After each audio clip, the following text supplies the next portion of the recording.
अयोध्या से समाजवादी पार्टी के सांसद अवधेश प्रसाद के बेटे अजीत प्रसाद पर युवक का अपहरण कर मारपीट करने की एफआईआर दर्ज हुई है। हमारे साथ बात करने के लिए समाजवादी पार्टी के नेता उदयवीर जी हैं। सर, सबसे पहले प्रतिक्रिया, क्या आपके सांसद का बेटा ही मारपीट कर रहा है? आप लोग जानते हैं कि मिल्कीपुर में चुनाव है। अवधेश जी वहाँ के लोकप्रिय नेता हैं। इधर उनका नाम और बड़ा है, सम्मान और बड़ा है। भारतीय जनता पार्टी परेशान है, इसलिए 2 राज्यों के चुनाव जब हुए तो उनके साथ उपचुनाव घोषित नहीं हुए। सीटें रिक्त थी फिर भी नहीं हुए। मुख्यमंत्री के एक सलाहकार पूर्व आईएएस पूरी ताकत के साथ पुलिस प्रशासन और वहाँ की मैपिंग करके लोगों को किसको मनाना है, किसको डराना है, किसको धमकाना है की प्रक्रिया में काम कर रहे हैं। इससे पहले भी हमने ये बात का खुलासा कई चैनलों पे किया था कि कौन कर्मचारी रहेगा, कौन नहीं रहेगा, किसको मुकदमे में फंसा सकते हैं, ये सब चीज़ हो रही है।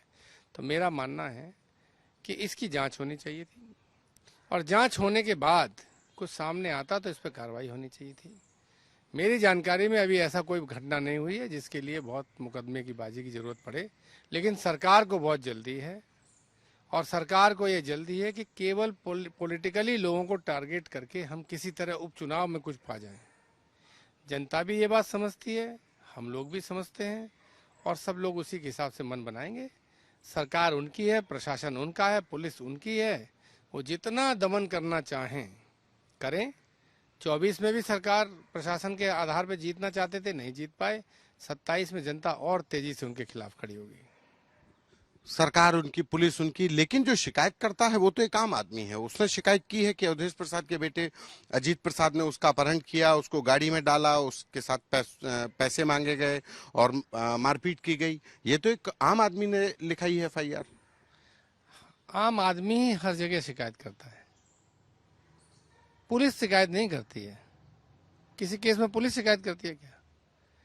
पुलिस शिकायत नहीं करती है, आम आदमी शिकायत करता है। आम आदमी सच्ची भी शिकायत करता है, आम आदमी को प्रोत्साहित करके प्लांट करके भी शिकायतें की जाती हैं। इसलिए मैं आपसे कह रहा हूं कि इसकी जांच होनी चाहिए। मैं पहले से कोई निष्कर्ष नहीं दे रहा। अयोध्या की लोकल लीडरशिप जो हमारे सांसद जी हैं और वो और डिटेल बताएंगे, लेकिन ऐसा पूरे राज्य में चल रहा है जहां भी कोई भी व्यक्ति पॉलिटिकली एक्टिव है और विशेष तौर से उपचुनाव है, वहां कुछ न कुछ कार्रवाई चल रही है। अभी आपने मजबा में सुना, वहां के प्रत्याशी रमेश बिंद जी के घर पे कार्रवाई हो गई।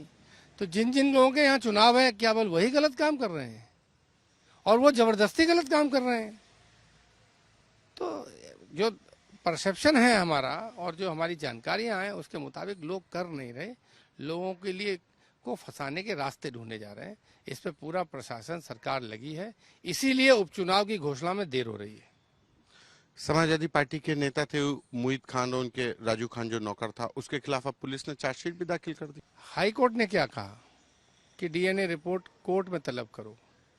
अन्य केसों की डीएनए रिपोर्ट 3 दिन में आ सकती है, तो इनकी डीएनए रिपोर्ट आज तक क्यों नहीं आ पाई?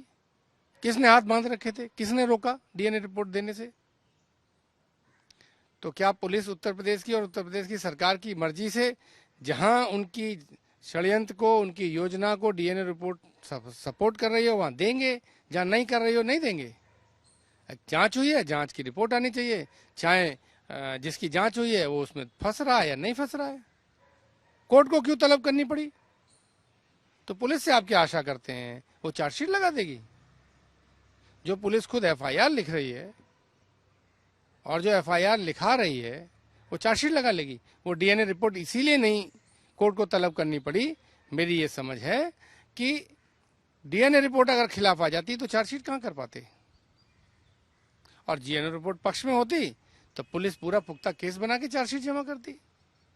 कोई भी इन्वेस्टिगेटिंग ऑफिसर चाहेगा कि उसकी चार्जशीट में ज्यादा से ज्यादा पुख्ता साक्ष्य हो। और डीएनए हुए कितने दिन हो गए?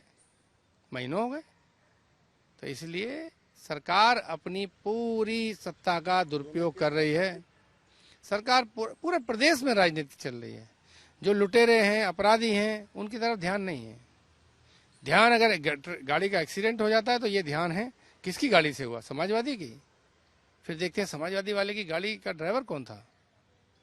ड्राइवर कोई और होता है फिर भी ढूंढा जाता है एक, कि 2 जातियों में से एक धर्म से कोई मिल जाए और फिर उसको सीधा राष्ट्रीय अध्यक्ष जी का दायां हाथ बता के जो है इसका प्रचार प्रसार किया जाए। तो जब उत्तर प्रदेश की पुलिस कानून व्यवस्था को कंट्रोल करने की बजाय अपराधियों को चिन्हित करके कार्रवाई करने की जगह केवल राजनीतिक रूप से भारतीय जनता पार्टी के लिए फुल टॉस बॉल इंतजाम करने के में लग जाएगी तो प्रदेश की कानून व्यवस्था तो ध्वस्त हो ही जाएगी। धन्यवाद। ये समाजवादी पार्टी के नेता उदयवीर, जिनका कहना है कि पुलिस कानून के बजाय जब सरकार के हिसाब से काम करने लगे तो ऐसी घटनाएं तो सामने आएंगी ही। कैमरा पर्सन रोहित के साथ संतोष कुमार, आज तक।